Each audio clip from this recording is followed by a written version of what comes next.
Hello बच्चों, कैसे हैं आप? बच्चों, आज हम पढ़ेंगे कक्षा 8 सामाजिक अध्ययन के अंतर्गत संसाधन एवं विकास विषय का तीसरा पाठ खनिज और शक्ति संसाधन। आप देख रहे हैं यहाँ पर, ये है आपका पाठ 3 खनिज और शक्ति संसाधन। हम आपको बताएंगे इस पाठ से संबंधित प्रश्नों के उत्तर, लेकिन उससे पहले आइए देख लेते हैं एक झलक इस पाठ की, ताकि आपको पूरा पाठ अच्छे से समझ आ जाए। आप चाहें तो इस पाठ को यहाँ से पढ़ें, इस वीडियो के माध्यम से पढ़ें, और चाहे अपनी पाठ्य पुस्तक से। लेकिन याद रहे बच्चों, एक बार पाठ को जरूर से जरूर पढ़ लें।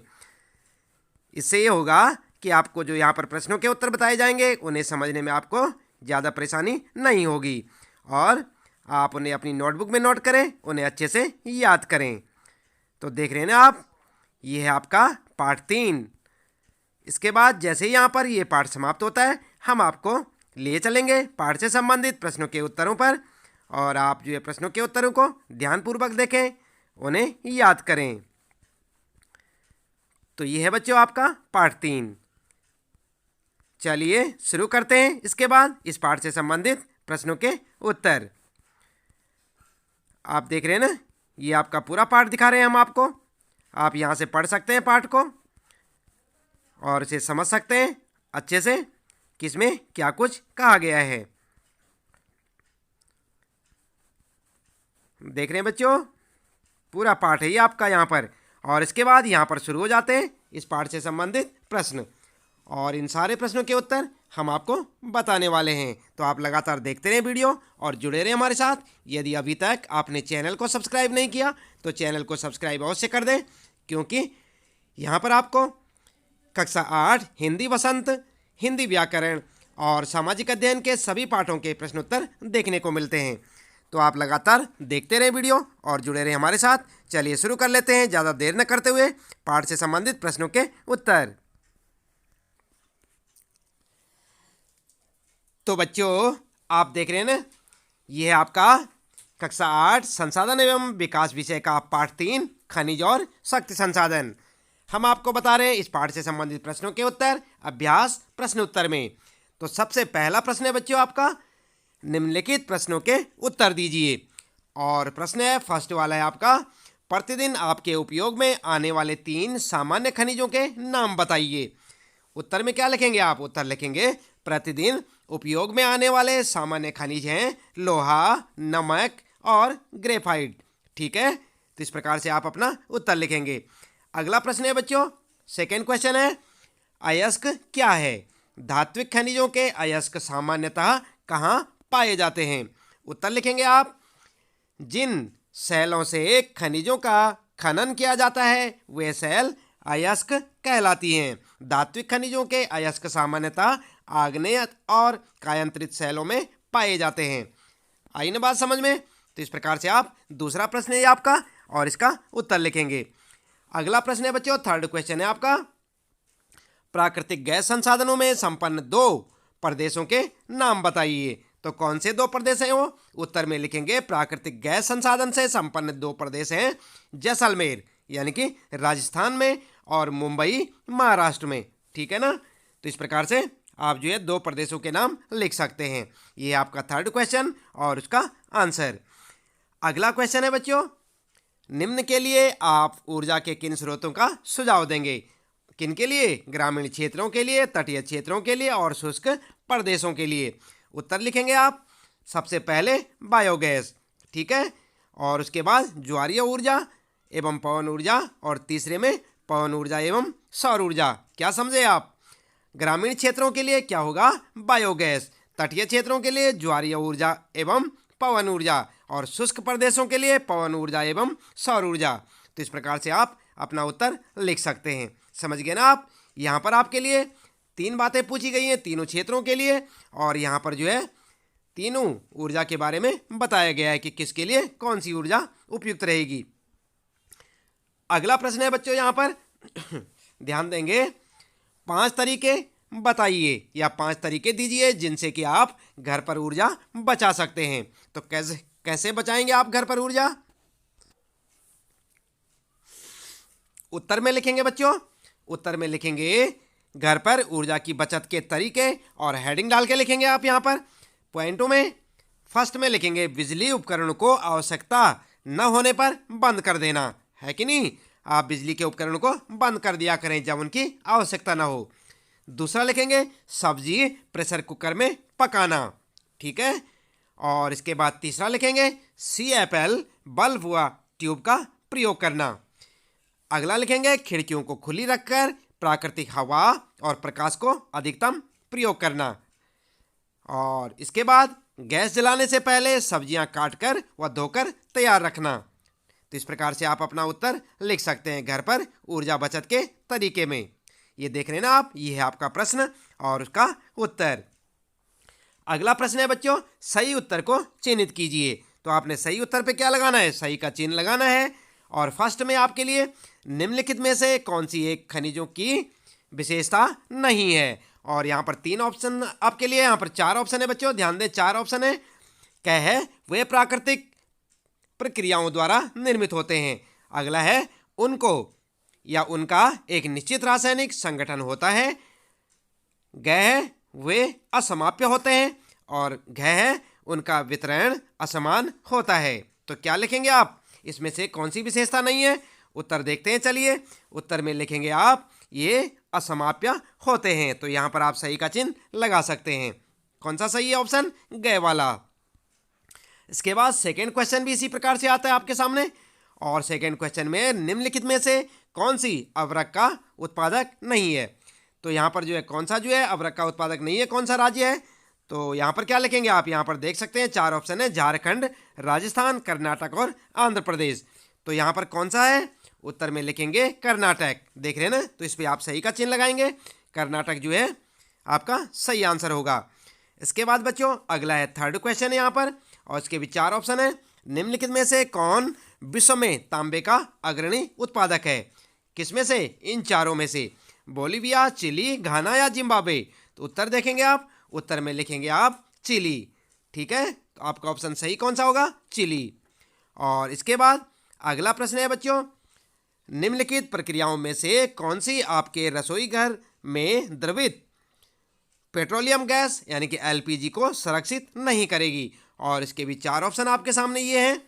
और ये कौन से हैं, पकाने से पहले दाल को कुछ समय के लिए भिगोना, ख वाला ऑप्शन है। प्रेशर कुकर में खाना पकाना, ग है पकाने के लिए गैस जलाने से पूर्व सब्जी को काट लेना, और ग है खुली कढ़ाई में कम ज्वाला पर भोजन पकाना। तो इसमें से आपके लिए उत्तर सही क्या होगा, उत्तर होगा सही खुली कढ़ाई में कम ज्वाला पर भोजन पकाना, ठीक है ना। तो कौन सा उत्तर रहेगा आपका, घ वाला ऑप्शन सही होगा। इसे आप लिख सकते हैं। अगला प्रश्न है बच्चों, यहाँ पर प्रश्न 3 में आता है कारण बताइए। तो कारण बताना आपने। फर्स्ट है बड़े बांधों के निर्माण के पूर्व पर्यावरणीय पहलुओं को ध्यानपूर्वक देखना चाहिए। क्यों देखना चाहिए, क्या कारण है इसका। उत्तर में लिखेंगे आप, उत्तर लिखेंगे कारण, हेडिंग डालकर लिखेंगे क्योंकि बड़े पैमाने पर वनों को काटा जाता है, बहुत बड़ा क्षेत्र जलमग्न हो जाता है। अगला कारण है स्थानीय स्तर पर भूकंप भूस्खलन का खतरा बढ़ जाता है। तो ये 2 कारण है बच्चों, मेन कारण 2 है ये, और इन्हें आप लिखेंगे। अगला है सेकंड क्वेश्चन है, अधिकांश उद्योग कोयला खानों के पास केंद्रित होते हैं, इसका क्या कारण है।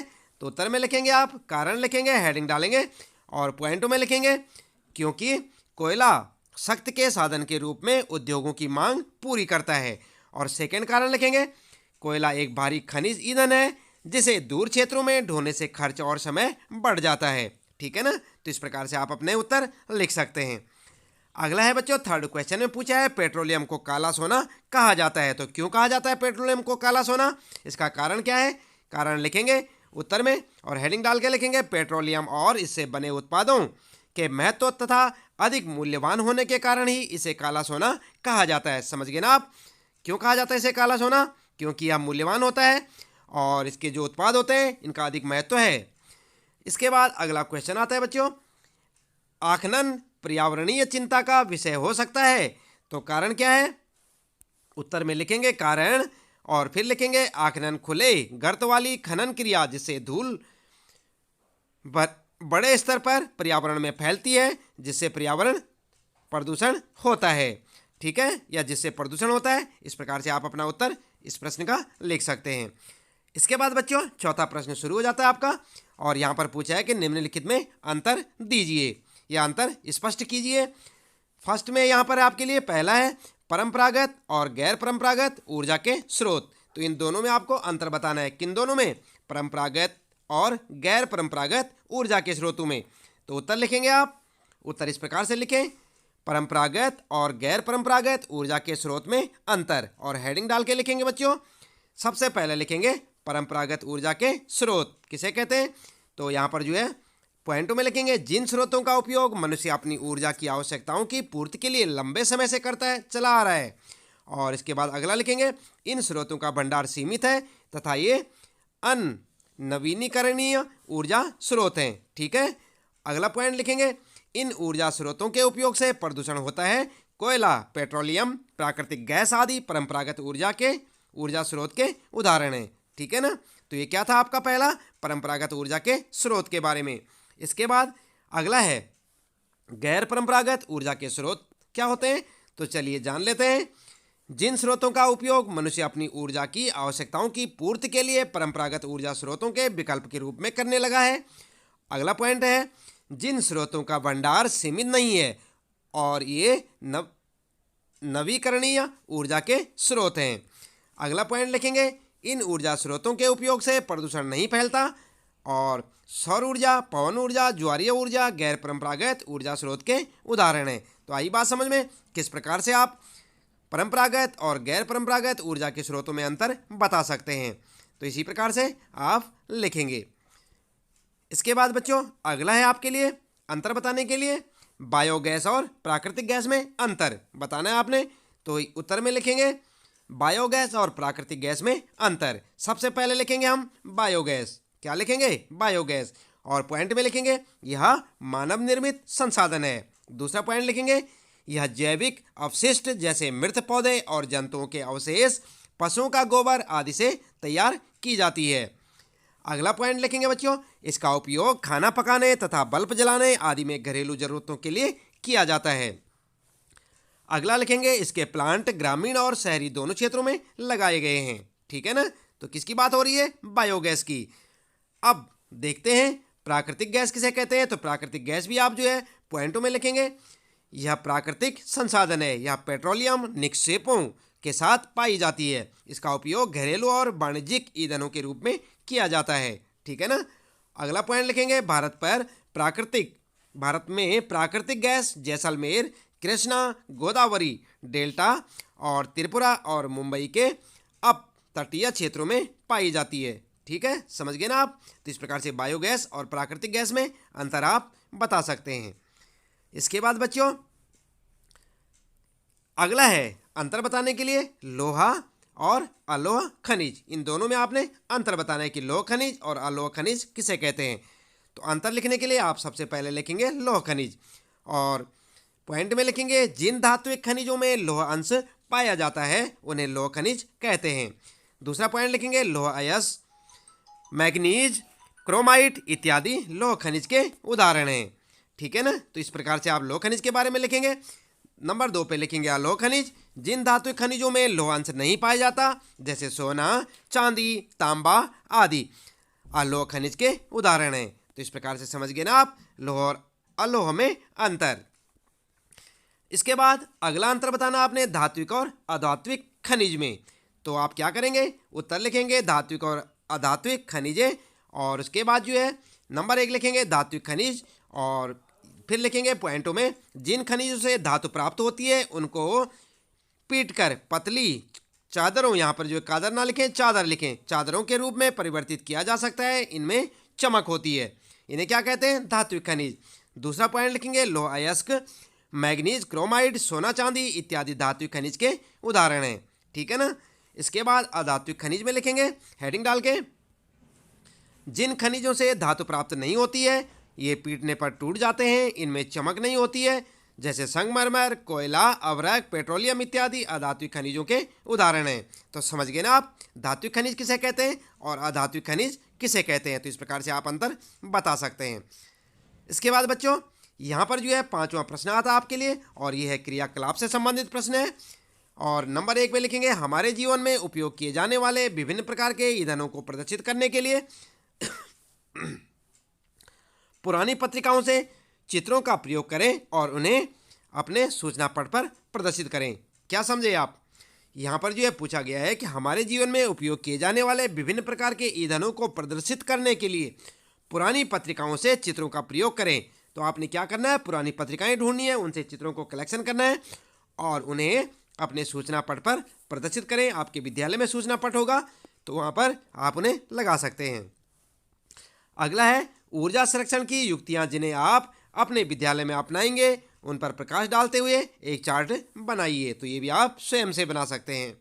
इसके बाद है बच्चों, अगला है सलमा की कक्षा ने विद्युत उपभोग सर्वेक्षण के द्वारा अपने विद्यालय का ऊर्जा लेखा परीक्षण करने के लिए एक कार्य अभियान चलाया। उन्होंने विद्यालय के छात्रों के लिए सर्वेक्षण पत्रक तैयार किए। ठीक है ना? तो कैसे किए होंगे चलिए यहाँ पर देख लेते हैं। जैसे ये विद्युत सेवा के बारे में यहाँ पर जो है इसी प्रकार से आप भी एक जो है टेबल बनाएंगे, अच्छी सी बनाएं। जैसे यहाँ पर सबसे पहले क्रम संख्या लिख दें, फिर उपकरण लिख दें यदि है तो, और नहीं है तो कोई बात नहीं, फिर मात्रा लिख दें, प्रयुक्त हो रही मात्रा संख्या, और उपयोग समय कार्य घंटों की अनुमानित संख्या लिखेंगे। यहाँ पर लिखेंगे मात्रा वास्तविक आवश्यक संख्या। इस प्रकार से आप जो है टेबल बनाते चले जाएंगे। यहाँ से आप टेबल को देख सकते हैं कि इसमें क्या क्या आपको लिखना है। समझ रहे हैं ना? और इसके बाद क्या करेंगे आप? इसके बाद आप जो है इसे जो है इन कॉलमों को जहाँ जहाँ खाली पड़ी हुई है इन्हें आप चाहें तो भर सकते हैं। ठीक है ना बच्चों? और इसके बाद जो है आगे पढ़ लेते हैं। यहाँ पर क्या कहा है? सर्वेक्षण के दौरान एकत्र किए गए आंकड़ों का प्रयोग करते हुए विद्यार्थियों ने एक माह में उपभोग की गई इकाइयों और अनुमानित व्यय की गणना की और पिछले माह के विद्युत बिल से इसकी तुलना की। उन्होंने पंखों, बत्तियों और बंद न किए गए अन्य उपकरणों द्वारा उपभोग की गई विद्युत के अनुमानित मूल्य की भी गणना की। इस प्रकार उन्होंने उस मात्रा पर प्रकाश डाला जो बचाई जा सकती थी और ऊर्जा संरक्षण के लिए सामान्य आदतों के सुझाव दिए। जैसे क्या दिए थे सुझाव?